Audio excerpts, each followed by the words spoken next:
Olá, pessoal, sejam bem-vindos a mais um Conversa com Gestor aqui na EQI. Hoje a gente trouxe uma equipe pioneira em fundos multi-estratégia, os hedge funds imobiliários, para conversar aqui com a gente.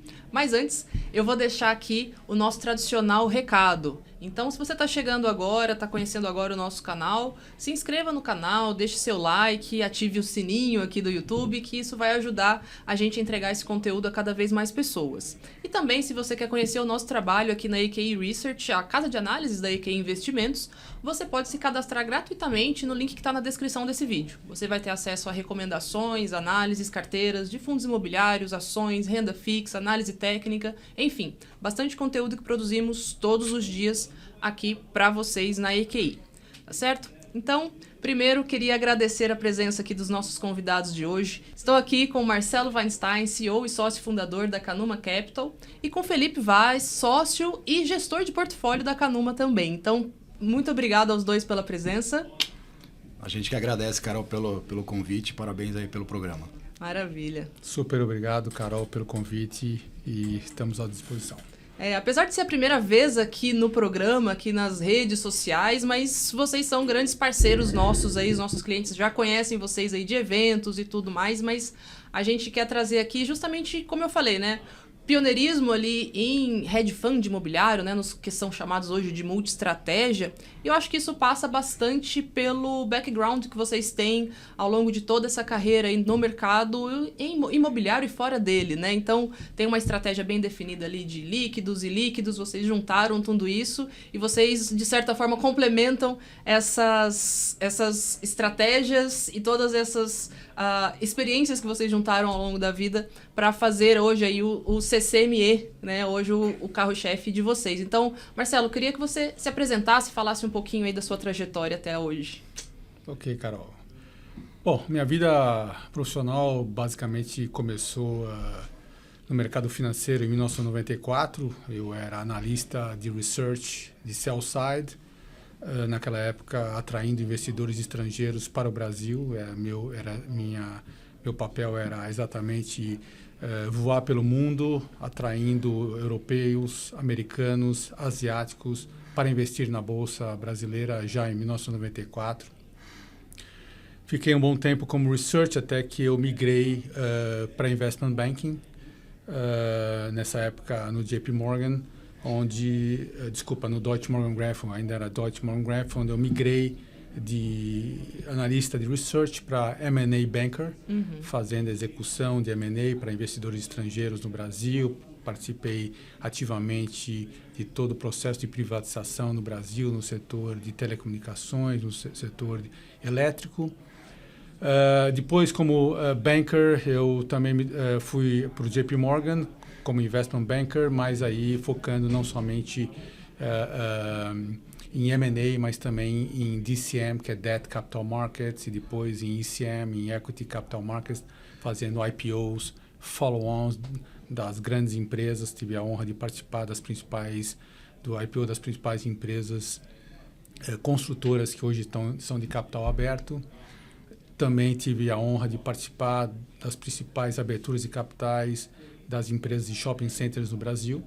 Depois fui para o Morgan Stanley fazer a mesma coisa. Fui convidado pelo principal concorrente para atuar também como diretor, onde me tornei Managing Director do Banco de Investimento do Morgan Stanley. E em 2011 eu recebi um convite de um dos principais clientes que eu atuava no Brasil e nos Estados Unidos, que era a Brookfield, onde eles me convidaram para me tornar o CIO do Brasil no segmento imobiliário, que eles chamam de Brookfield Property Group. Eu me tornei CIO desse grupo aqui no Brasil, onde eu era responsável pela gestão de um portfólio de 11 bilhões de reais de ativos imobiliários, desde logística, escritórios e shopping centers, alguns que estão sendo vendidos hoje, que estão no mercado, que é público, que todo mundo sabe. Em 2021, na realidade, recebi um convite do BTG para criar a Canuma Capital. O BTG é um acionista minoritário da Canuma Capital, onde eu tive muita experiência junto com o BTG em 2019, quando houve uma tentativa de hostile takeover do BC Fund, onde naquele momento eu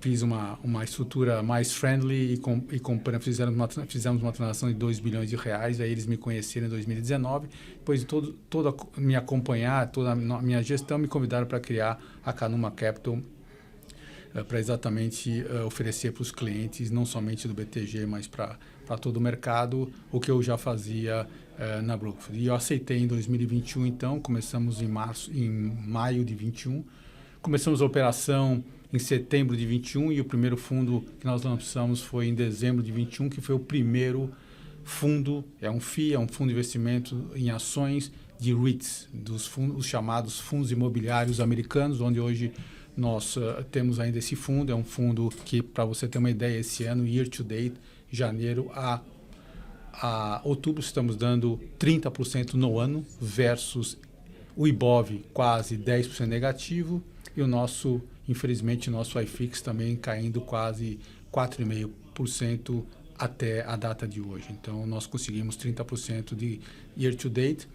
E desde o nosso lançamento, nós estamos com alfa em relação aos principais players desse mercado, alguma coisa como 2% em relação aos nossos principais concorrentes a nível mundial.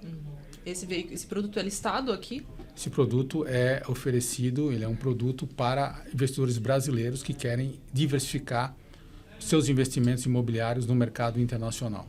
Ele é um fundo aberto, né? A gente está plugado, né, nas plataformas, né? Então o investidor ele pode acessar uma opção com hedge cambial e a outra, né, sem o hedge cambial. Acompanhando a variação do dólar. Acompanhando, né, a variação uhum, do dólar.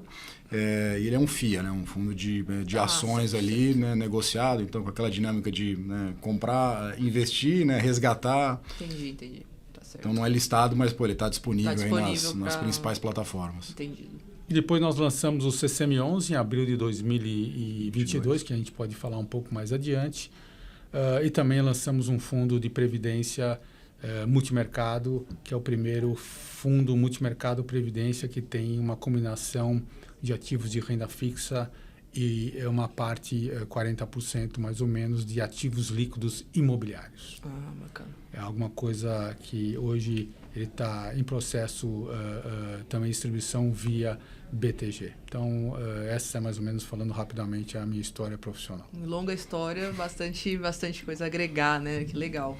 E, Felipe, você vem também do sell-side, né? Também você tem talvez um dos mais experientes analistas de fundo imobiliário, né? Desde que surgiu o IFIX, você está analisando fundo imobiliário, basicamente, né, Felipe? É isso aí, né? Como eu acho que muitos aí na carreira acabei começando, né? Mesa de operações, né? Área comercial de investimentos. Ao longo do tempo fui migrando ali para a parte dos produtos alternativos e na época comecei a olhar mais de perto os fundos imobiliários há cerca de 15 anos atrás, ali naquela primeira safra de crescimento da indústria, né? Meados de 2010, 2011.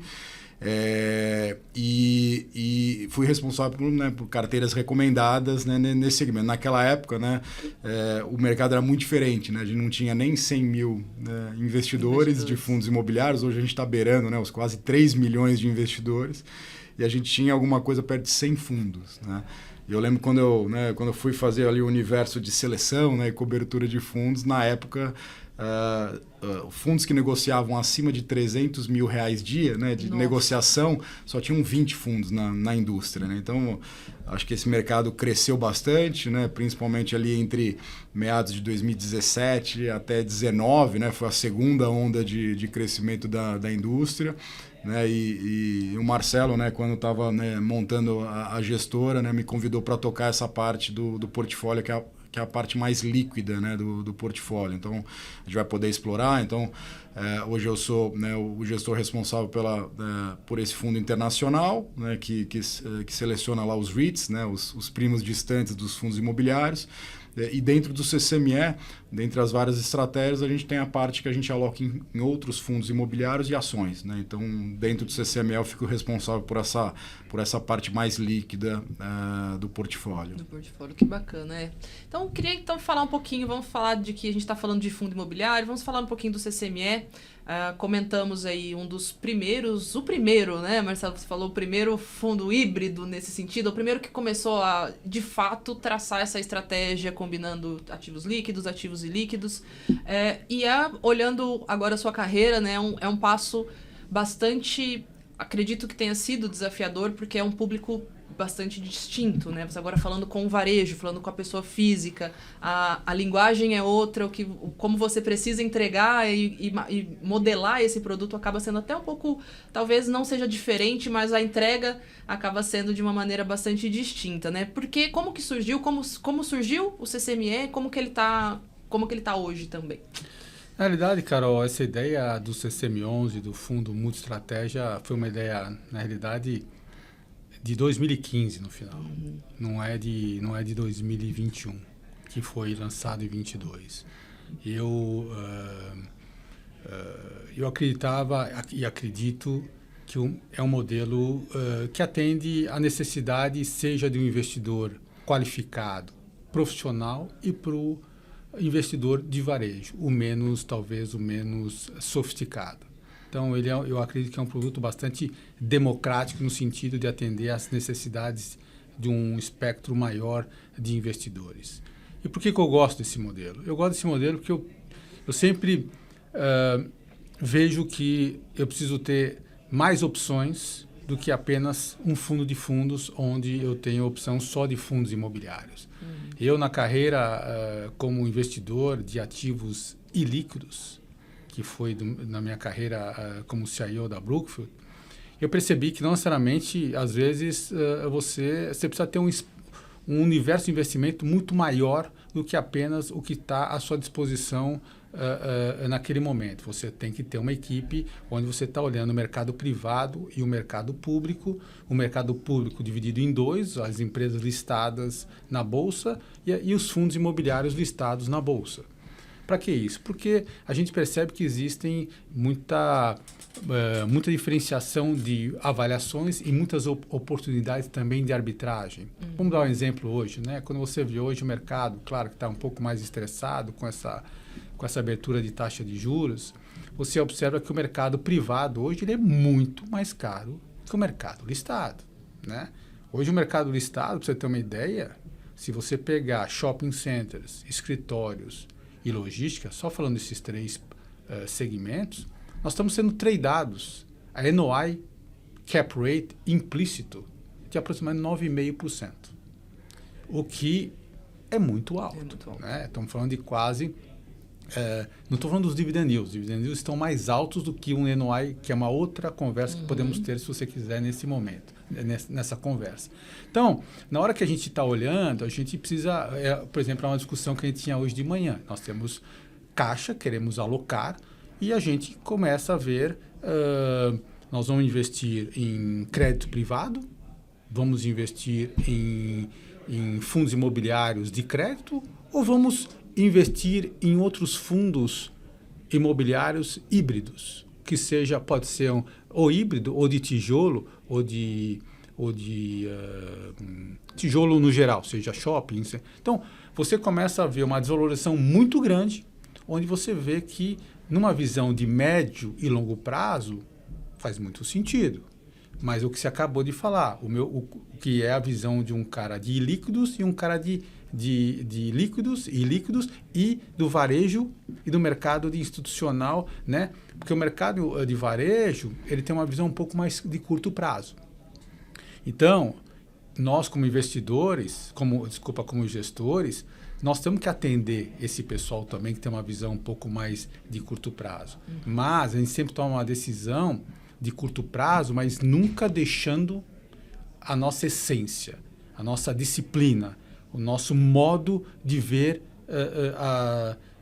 os fundos imobiliários ou ativos que estão disponíveis, né? Sempre na questão do valor dos ativos, né? O quanto você realmente está pagando por ativos e não somente por dividendos ou por ganhos de capitais de curto prazo ou com uso em excesso de resultados acumulados, né? Para compor um resultado no curto prazo. Então, nesse ponto de vista, você precisa tomar muito cuidado, na hora de tomar decisão, e as nossas decisões, às vezes, tem que ser tomada olhando o curto prazo, mas sempre olhando o médio e o longo prazo. Então, você como gestor de um multi-estratégia, você poderia ter uma parte não relevante, mas uma parte pequena muito mais direcionada a ganhos de capital.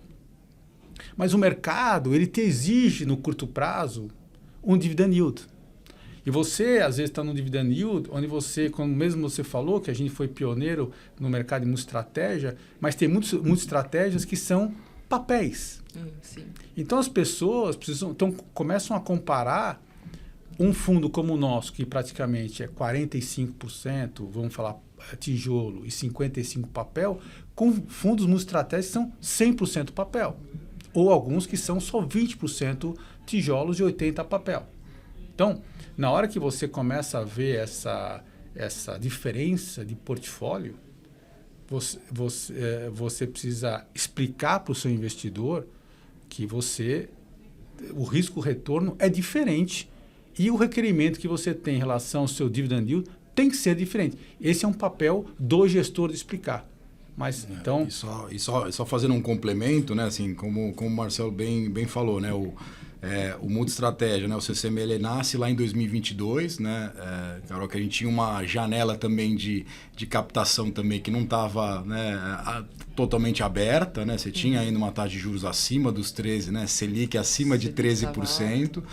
E qual que foi a estratégia que a gente desenhou, né? A gente falou, vamos fazer a primeira, o IPO do fundo, né? A primeira emissão de cotas voltada para um público de investidor profissional. Então, dessa forma, a gente fez os primeiros 250 milhões, né, de captação no fundo. A gente começou a investir sempre com esse mandato amplo, né, de ter a possibilidade de ter imóveis no portfólio diretamente, ter... crédito, né, os CRIs, né, também diretamente, ter cotas de fundos imobiliários, ações de empresas do segmento. Depois, no ano de 2023, a gente fez 2 outras emissões, com mais 300 milhões, né, de captação, ainda com um público mais, digamos assim, restrito, e basicamente aqueles investidores que tinham, né, que entraram acompanhado, primeiro, né, acompanhando o crescimento do fundo.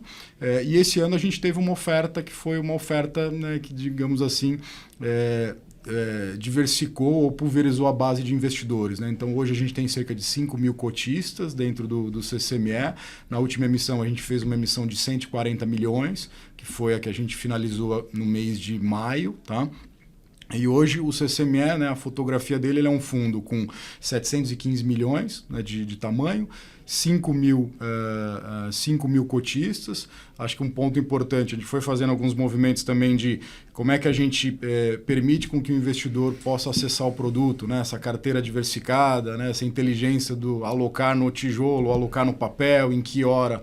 A gente fez movimentos, né? Então a gente contratou formador de mercado para o investidor poder comprar e vender as cotas de uma forma mais fácil. A gente transformou o fundo naquela base 10, né? Ou seja, sim, as cotas do fundo são negociadas, né? Com pouco menos de R$10 o investidor consegue ter acesso a uma cota.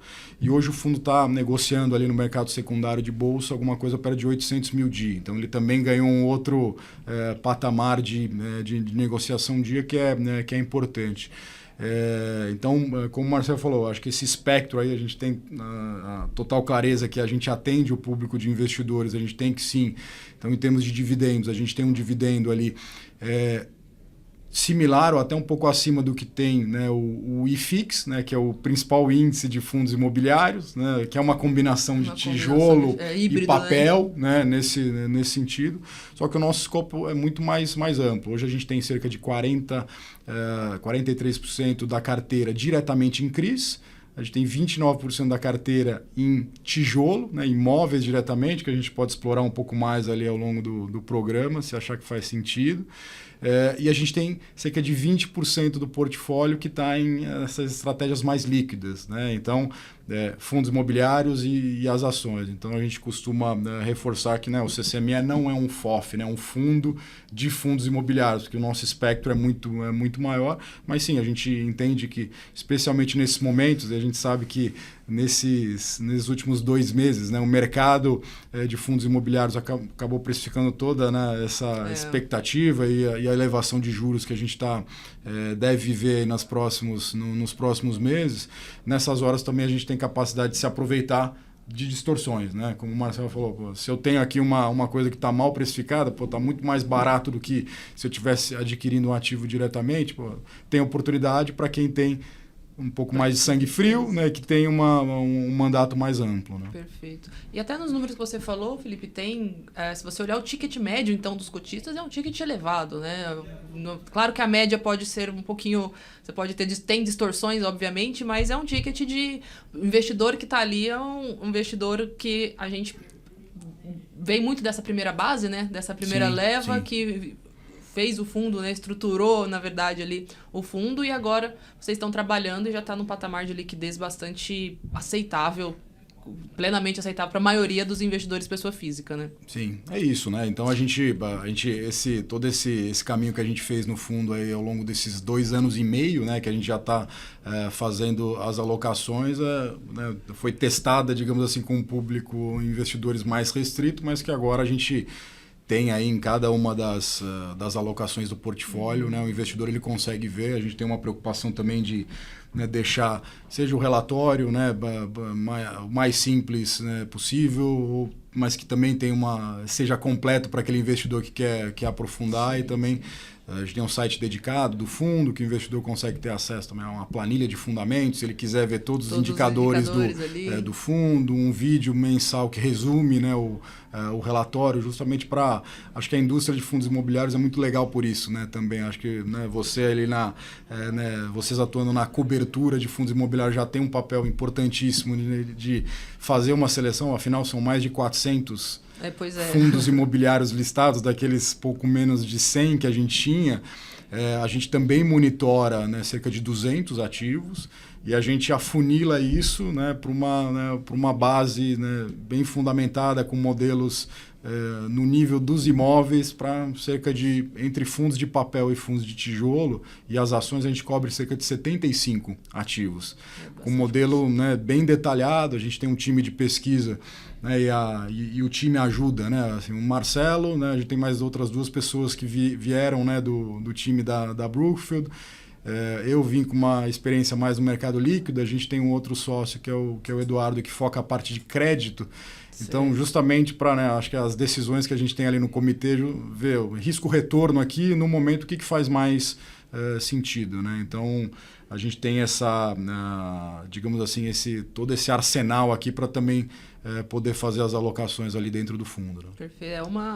Um produto multi-estratégia, ele precisa de profissionais multidisciplinares, no final das contas, né? Para que você consiga justamente capturar essas distorções e entregar o melhor resultado lá na frente. E até um pouquinho dessas distorções, apesar de ter 2 anos e pouquinho, a gente tem um caso bastante emblemático, né? Digamos assim, já de sucesso no fundo, na parte ilíquida, né? A gente tem ali o portfólio hoje de imóvel diretamente. É o Casa, o Jardim Sul e o Celina. Perfeito. Isso.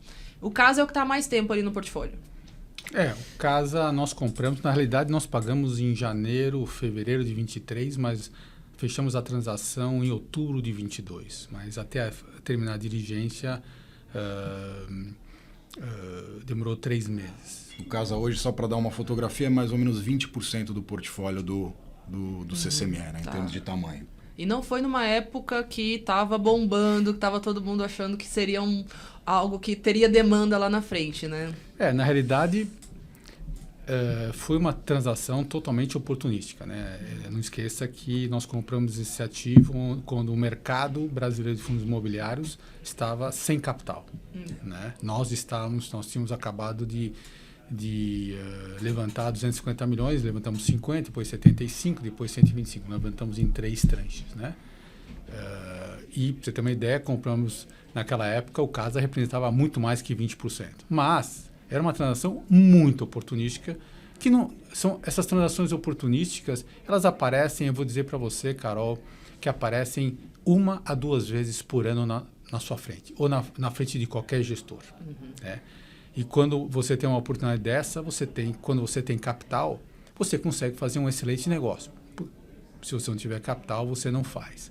Então, nós resolvemos comprar o Casa, um prédio que eu acho que você conhece, é um prédio aqui na Vila Olímpia, de 243 apartamentos, dedicado a aluguel, não é um short stay, não é um student housing, é um multifamily puro no modelo americano, onde o nosso cliente recebe um apartamento mobiliado. Ele só precisa trazer sua roupa de cama, sua roupa de banho, sua roupa pessoal, e no dia seguinte ele está morando. Então, esse é um apartamento, esse é um prédio de uma escala muito grande. É muito difícil você achar uma transação com esse tamanho de escala, de 7.200 metros quadrados. Não tem ninguém hoje no mercado que tem 243 apartamentos em um único prédio, 100% seu. Ele é operado por nós. E a estratégia foi muito clara. Nós identificamos aquele prédio, olhamos que existia muito valor a ser criado. Ele era um value-added,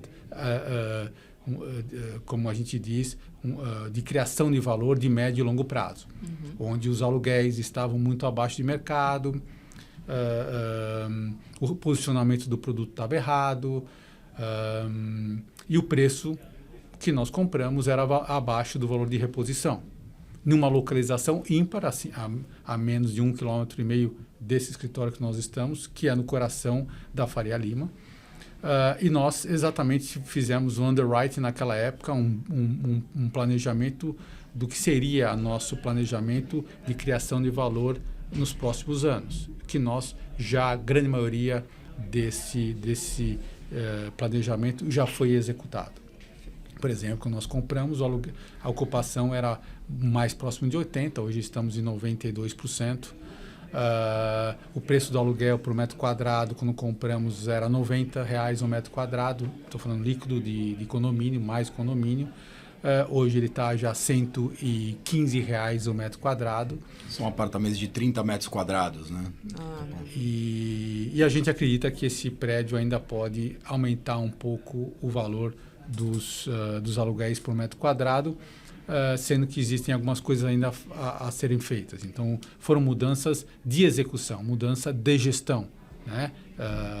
Porque quando nós entramos, tinha erros muito básicos de precificação do ativo, precificação de aluguel. Então, você tem aluguéis de 3 meses, você tem aluguel de 6 meses, você tem aluguel de 12 meses, de 18 meses, 30 meses. Existia um erro muito básico comercial, onde na hora que nós fizemos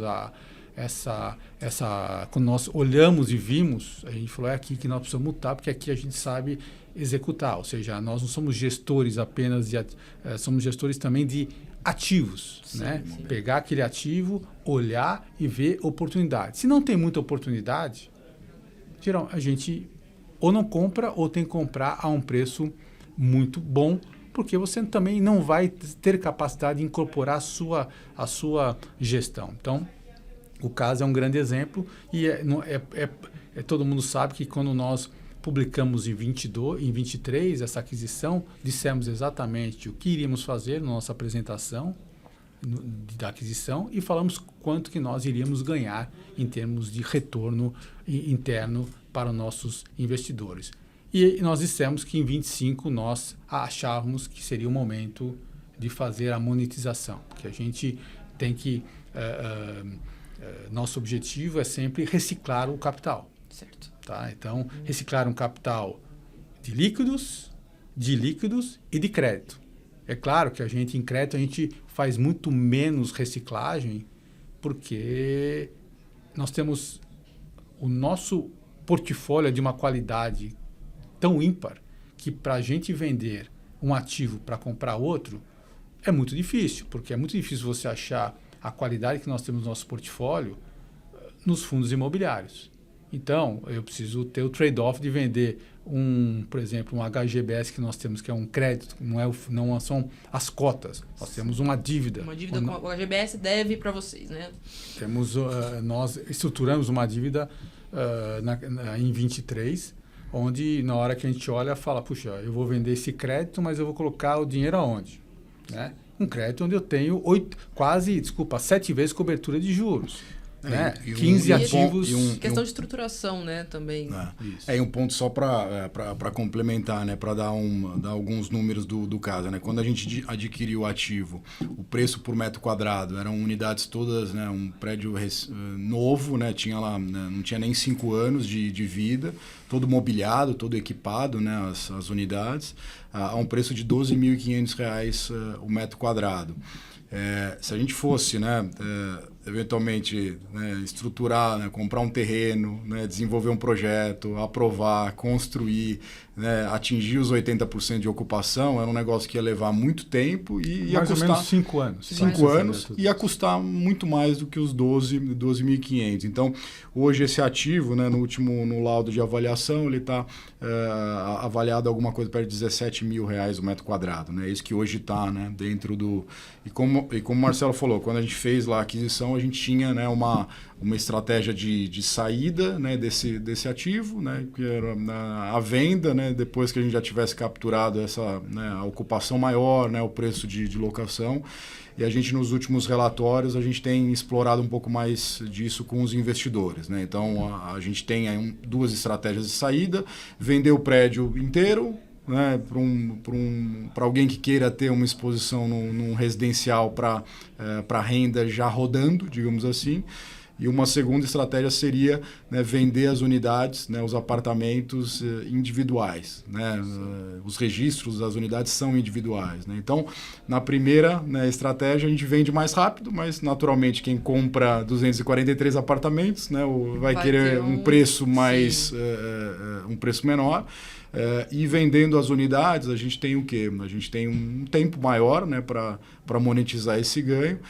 Mas, por outro lado, a gente consegue vender por um preço por metro quadrado maior. Né? A gente tem explorado junto aos investidores, né, que você tem aqui quem compra, né, ou quem olha o CCME, por isso que é mais difícil de, né, compará-lo ele com, às vezes, um fundo, um outro hedge fund que só tem crédito, né, porque aqui a gente tem, sim, uma oportunidade de um ganho de capital não recorrente, né, e que a gente já está trabalhando nessa estratégia, justamente num mercado que está muito difícil fazer ganhos, né, não recorrentes, né, sim, com o mercado líquido. A gente pode explorar um pouco mais disso também ao longo do programa. Então, acho que tem essa oportunidade aqui, como foi dito, assim, muito um trabalho de ver uma oportunidade ali, comprar barato, né? A gente, até numa das conversas com investidores, né, a gente falou, pô, a gente comprar o casa, colocar dentro de um fundo e fazer todo esse gerenciamento no dia a dia, dá um trabalho infinitamente maior do que comprar, por exemplo, um galpão, num contrato de 15 anos, né, atípico, que basicamente você no final do mês você está recebendo ali o aluguel. Óbvio que você tem o papel ali de selecionar um bom ativo, né, ter o preço ali, mas a gente diz que, né, comprar um residencial para renda não é óbvio para a vasta maioria dos fundos imobiliários, e ali a gente viu uma oportunidade, né, e tinha ali uma oportunidade de ganho de capital. E é bem isso, então, que vocês falaram, né? Essas aquisições oportunísticas aparecem de modo muito raro, com uma frequência rara, mas tem 2 fatores, pelo que eu identifiquei aqui. Você tem que ser capaz de visualizar, entender que isso é uma oportunidade e tem que estar capitalizado, né? E aí ainda ter a capacidade de execução para que essa oportunidade realmente se concretize como algo que você pensou lá na frente. Então, é algo que, sim, a carga de trabalho acaba ficando, não é só, né, a carga de trabalho maior numa aquisição de um galpão logístico, está no início. Nesse caso, ela vai se diluindo ao longo da vida útil, né? E até falando um pouquinho, Felipe, então, do portfólio líquido, né? A gente tem visto esses 2 últimos meses não está sendo fácil ali, ou não está sendo confortável, pelo menos, para o investidor de fundo imobiliário que tem ali a sua carteira e tudo. Ele tem visto, a gente viu aí quase 4% de queda, e esses quase 4% são basicamente dos últimos 2 meses, né? Então, o investidor de FII, ele não está acostumado com essa volatilidade, ainda mais se ele chegou ali há pouco tempo na indústria. E aqui a carteira, a gente deu uma olhada aqui como que vocês posicionam a carteira de fundo imobiliário e até de ações. Ali também tem ações de shoppings, né? Ações de administradoras de shopping centers, no final das contas. Vi que vocês fizeram movimentações, talvez entendendo que a gente está num momento de alocar em ativos que estão descontados, né? Oportunidades agora também nesse mercado líquido, no caso, né? Então, FOFs ou mesmo outros ativos ali, eu vi que teve um rebalanceamento, se é que eu posso chamar assim. Como que vocês estão vendo o portfólio agora? Tá. A gente começou a fazer essa alocação mais líquida no CCME ali em junho de 2022. Né? Então, a gente está completando aí 2 anos e meio, né, de alocação. Esse portfólio aqui, então, daquelas 70, 75 oportunidades que a gente, né, modela, monitora e tem o detalhamento das análises, a gente busca ali ter um portfólio entre 15 a 20, né, alternativas, incluindo as ações. Esse foi um portfólio que a gente foi mudando ao longo do tempo, né? Então, nesse período, entre altos e baixos, o IFIX ainda teve uma performance positiva, né, de alguma coisa perto de 17%, quando a gente pega, né, de 2022 para cá. Esse portfólio a gente conseguiu entregar um retorno de 31%. Né? Então tem um diferencial, né? Um alfa de 14 pontos. E esse portfólio a gente entende que a gente tem que fazer o trabalho de uma gestão mais ativa. Então, lá em julho de 2022, quando a gente começou a olhar, por exemplo, o segmento de shoppings, a gente via mais oportunidades nas empresas listadas, nas ações de shoppings do que nos fundos imobiliários de shoppings. A gente tinha, por exemplo, uma Allos, né, que é a maior operadora de shoppings no país, sendo negociada no mercado em julho de 2022 a R$ 6.700 o metro quadrado, né, que não paga nem o terreno, né, que a Allos tem o seu portfólio. O que a gente tem feito nos últimos meses? Né? A gente... Desde em maio a gente teve o recurso da última emissão de cotas, que foi a 4ª emissão de cotas. Então a gente, né, tinha disponível naquela época 140 milhões de reais, né, para fazer novos investimentos. A gente tem feito uma mescla entre operações de CRI, né, que a gente pode explorar também, que no final das contas, quando você tem essa expectativa de juros subindo, né, os spreads, né, aquele diferencial entre um título do Tesouro e IPCA+, né, que estão aí na casa acima dos 6,5%, 6,80%. O que a gente fez nessa parte mais líquida? Tá? A gente mexeu um pouco na composição, a gente tinha, né, mais tijolo, a gente foi agregando outras alternativas, né? Fizemos alguns giros em fundos de papel que defenderam bem aí esse ano de 2024.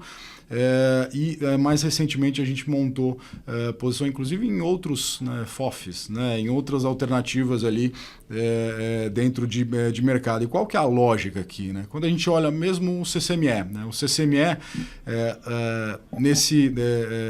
hoje, né, ele está sendo precificado aí a cerca de 12%, 13% abaixo do valor patrimonial. A nossa carteira, por exemplo, de CRIs, que a gente tem, ela tem uma taxa de IPCA mais 9,8 e CDI mais 2,9. Isso quando a gente considera a cota patrimonial do CCME. Mas se a gente for olhar, né, o retorno, né, implícito que o investidor teria comprando o CCME no preço de mercado agora, essas taxas, né, de retorno equivalem a alguma coisa perto de IPCA mais 13, né, e CDI mais 7,5. Que é muita coisa, né? Considerando né, o risco, né? Risco, né, a carteira, né, o portfólio, né, que a gente tem. Então, a gente entende que nesse momento, claro, num mercado, né, que tem uma pressão ali do investidor comparando, né, o dividend yield de um fundo imobiliário, às vezes os fundos de tijolo, a gente tem visto um movimento de pressão maior na cota desses fundos, com um CDI que tem uma expectativa, uma taxa Selic que deve subir nos próximos meses, a gente vê, né, começa a ver algumas distorções na precificação. Ao mesmo tempo que fica mais difícil fazer grandes ganhos de capital, e claramente sim, se dificulta, né, a oportunidade, a gente entende que nessas horas que, né, para aquele investidor que tem também um horizonte, né, ou não de 6 meses, mas um horizonte de 1, 2 anos, a gente entende aqui que como gestor aqui, como dever fiduciário, a gente tem a obrigação de estar olhando essas oportunidades e também fazer as alocações naquilo que a gente acha que faz sentido. Né? Talvez aquele investidor que está olhando uma oscilação maior e o investidor que está há menos de 2, 3 anos dentro de fundos imobiliários, talvez viu ali um movimento de maior oscilação em final de 22, começo de 23, está voltando a ver, né, em um cenário agora de elevação. A gente entende que o CCME como um hedge fund, ele pode ser essa alternativa do investidor para ter, né, o sangue frio ali de eventualmente fazer as aquisições, né, e comprar coisas descontadas. Então a gente tem feito esse movimento, né, de olhar aquilo que caiu no mercado secundário e ver, pô, isso aqui está fora de preço. Fora isso de daqui preço. não... Muita coisa que a gente vê que não faz nenhum sentido, né? Quando você olha o que aconteceu, aí implodiu alguma coisa ali do lado. Não, né? A gente só está vendo um movimento macro no final das contas, sim, né? Quando sim. a gente olha o de resultado operacional, shoppings, resultado operacional crescente. Então, isso é algo que a gente consegue capturar nessas alocações, né? Sim, sim. E a gente sabe que o movimento, né, o fluxo até que vai para fundos imobiliários, naturalmente, ou para renda variável como um todo, ele está muito ligado ao que está acontecendo com a taxa de juros, seja de curto prazo, seja a de longo prazo, né? Hoje a gente tem uma taxa de juros de longo prazo que precifica um nível de taxa de juros perto, uma coisa entre 12,5% a 13%, daqui para 10 anos, né? Uma taxa de juros real, né, IPCA+, lá o Tesouro IPCA+, a 6,80%, né, que é uma taxa que... É historicamente elevado. IPCA mais 6, né? Quando a gente teve aquele primeiro movimento, todo mundo já começou, tem uma oportunidade aqui de garantir um juro, né, real acima da inflação. Agora, quando a gente olha, né, os fundos imobiliários, né, e a precificação dos fundos imobiliários, eles têm que ser negociados com um prêmio em relação a essa taxa de juros real. E com esse movimento que a gente viu recentemente, a gente começa a aparecer muita coisa, e a gente tem esse mandato, né, bem flexível. A gente tem hoje tem alguma coisa perto de 6% do fundo, né, de recursos, né, em caixa. A gente tem algumas posições líquidas que nos últimos 2 meses a gente também foi vendendo para aproveitar essas oportunidades que têm aparecido, justamente com essa dinâmica, né, de uma gestão bem ativa, né? Perfeito. E a parte de crédito é um perfil mais moderado? Eu sei que vocês estruturam, né? Você deu até o exemplo aí do HGBS e tudo. Eu creio que tem também a vantagem de você ter participado daquela estruturação. Você vai ser um crisista, no caso, relevante, né, na tomada de decisão, um eventual problema que seja. Isso faz toda a diferença lá na frente, né, quando você precisa eventualmente renegociar, propor novas condições. Quando você tem um pool de pessoas, né, algo muito pulverizado ali, acaba ficando complicado e às vezes não se toma a melhor decisão para que aquele crédito se concretize, né, ou seja, que aquela situação seja resolvida da melhor maneira. Então, isso tudo passa por boa estruturação, como que faz a distribuição, como faz a ancoragem. Então, essa carteira de crédito, ela é um perfil de médio, baixo risco? Como que está posicionada hoje? Qual é o perfil de crédito que vocês tomam hoje? Hoje, para dar um panorama, a gente tem cerca de 15 ativos dentro do portfólio de crédito. A taxa média, né, hoje, a mercado, IPCA mais 9,7%, CDI mais 2,9%. 90% dessa carteira, né, que hoje é cerca de 315 milhões de reais, né, dentro do CCME, ela tem esse perfil que você comentou, né, Carol, de estruturação, de ancoragem. Às vezes são operações que a gente detém 100% da operação, tá com o CCME, né, com os investidores.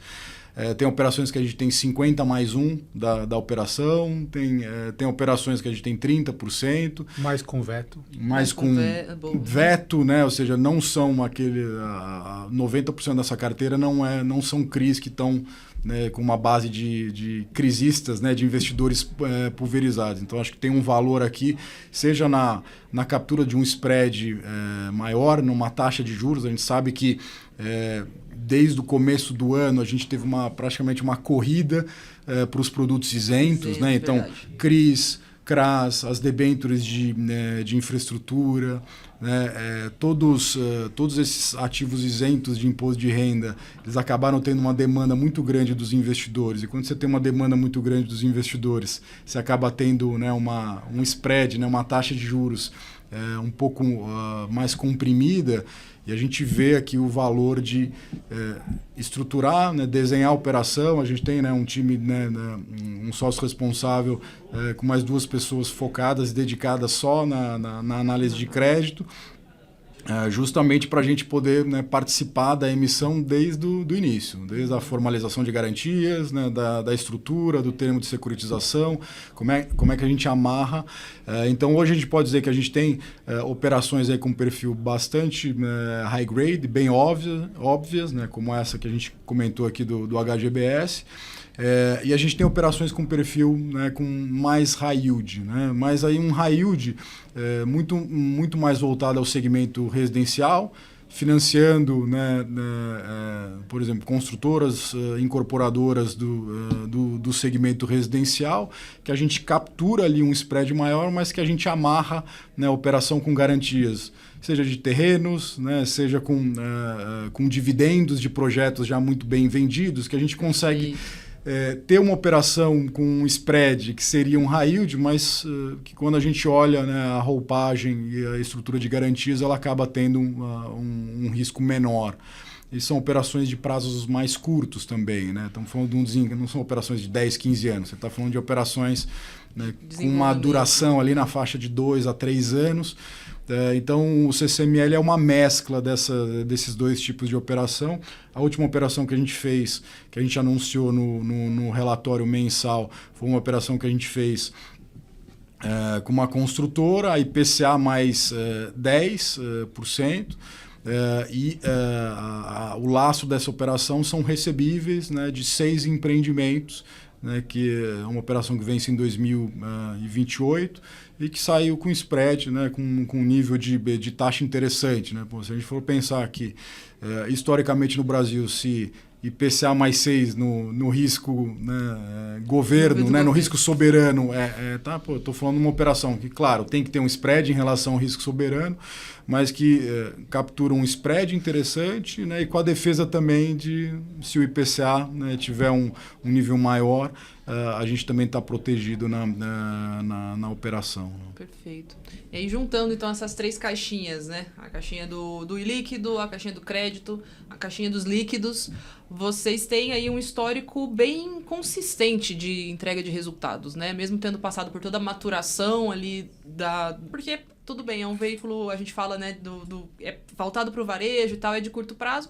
É algo que faz diferença, é algo que é valorizado e muitas vezes é negociado com prêmio no mercado quando tem essa previsibilidade, né? E vocês têm conseguido manter essa previsibilidade, mesmo com o cenário. Vocês só pegaram o juro alto, né? Desde que surgiu aí, o cenário sempre foi... Eu brinco desde que nós lançamos o CCM11, a taxa de juros média que nós enfrentamos foi a nível de quase 12%. Então. Em média. Em média. Né? Então, uma Selic de 12% não é fácil. Não é fácil para o mercado imobiliário. Como diz um amigo nosso, é um corredor keniano, né? O CDI sempre está na frente e você precisa correr atrás para remunerar o capital do investidor. E tem conseguido, né? Esse é o interessante, né? A estratégia tem se mostrado bastante consistente, né? E uma coisa que a gente tem explorado também, às vezes a gente tem no nosso canal também de atendimento ao investidor, às vezes chega, né, perguntas, a gente acaba explorando, é que se a gente for olhar, né, um multi-estratégia, né, o CCML é uma evolução do que os FOFs, né, que só compram cotas de fundos imobiliários. No momento que a gente tem os fundos imobiliários tendo, né, um revés e vários fundos tendo uma queda no valor das cotas, se a gente tivesse uma carteira 100% concentrada em fundos imobiliários, o nosso valor patrimonial, né, ele também iria refletir isso. Né? Por exemplo, o mês passado foi um mês que o IFIX, né, caiu 2,5%, 2,60%. Quando a gente olha, né, a nossa cota patrimonial ajustada aos proventos, né, que a gente distribuiu, os dividendos, ela praticamente ficou estável. Uhum. Então, ter essa defesa dos imóveis, dos CRIs que a gente tem na carteira, também ajudam, né, essa combinação, essa diversificação também ajudam a proteger. Então, a gente destaca isso, né, como uma diferença, né, de preservação ali do valor patrimonial. É claro que o mercado secundário ele precifica muito o fluxo, né? A gente tem visto um fluxo mais vendedor, né, dos investidores nesses últimos 2 meses. Mas, de novo, acho que é nessas horas que você também acaba tendo a oportunidade de fazer boas compras, né, de comprar ativos que sejam descontados, né, como o próprio CCME hoje, né, na Bolsa. Perfeito. Até essa parte defensiva permite que a alocação, por exemplo, em cotas de fundos imobiliários consiga pegar uma estratégia até um pouquinho mais arrojada, porque você consegue esperar aquele horizonte de maturação para que você consiga fazer um ganho de capital lá na frente. A gente, nesses últimos 2 meses, a gente girou nessa posição mais líquida alguma coisa de 15% do que a gente tinha em fundos imobiliários, a gente girou, né? Consegue girar, né? Fazendo trocas para poder aproveitar essas novas oportunidades. Em termos de distribuição, a gente tem feito ali um guidance para o investidor de 3, 4 meses, né, para frente. Então, a gente tem um guidance de distribuição que são 8 centavos, né, por cota, né, até dezembro. Se a gente for olhar nos últimos 12 meses, né, versus o valor da cota atual, o CCME distribuiu 11,5%, né, por cento de dividend yield, que comparando com o IFIX foi um dividend yield maior até. Sempre nessa combinação, né? O crédito com o tijolo, né? A gente tem isso dentro do CCME em cada uma dessas caixinhas aqui, né? O mandato, e daí cada sócio e gestor responsável por crédito, pela parte líquida, pela parte imobiliária, né? O nosso mandato é a gente entregar mais do que a gente tem de comparável em cada uma das caixinhas. Né? Que legal, maravilha. Tá certo.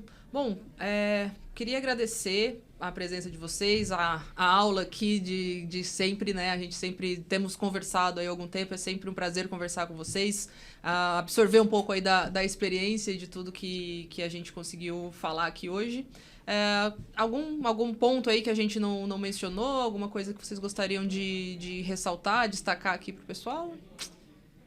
Quer mais agradecer, né, o convite. Carol, como a gente falou um pouco, assim, acho que o termômetro hoje de mercado, né, tá mais alto, então o investidor naturalmente fica um pouco mais apreensivo, mas procura, né, acho que aquilo que a gente tem discutido é ver o quanto dessa alocação, né, tá nos mercados, né, como fundos imobiliários ou renda variável, se ainda faz sentido dentro da alocação.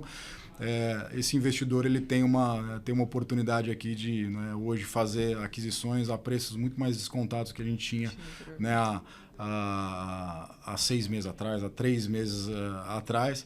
Então, sem fazer futurologia aqui, né, mas acho que para aquele investidor que tem um olhar, né, de 1, 2 anos pela frente aqui, eu acho que podem abrir boas oportunidades, mesmo num cenário mais difícil e desafiador, como o Marcelo falou, né, o maratonista queniano ali, né, o CDI ainda ficando mais alto nos próximos meses. Né? Tá certo. É uma oportunidade de acumular cotas, né, então. É isso aí. Tá certo. Então, muito obrigada. Obrigada pela presença, obrigada pela conversa. Pelo convite. E vamos, conforme aí o fundo for evoluindo, novas ofertas, for crescendo, ano que vem aí for fazer algumas dessas movimentações que a gente comentou aqui, a gente vai atualizando. O convite, as portas estão sempre abertas aqui, viu? Super obrigado. Muito obrigada. Obrigada, pessoal, e até a próxima.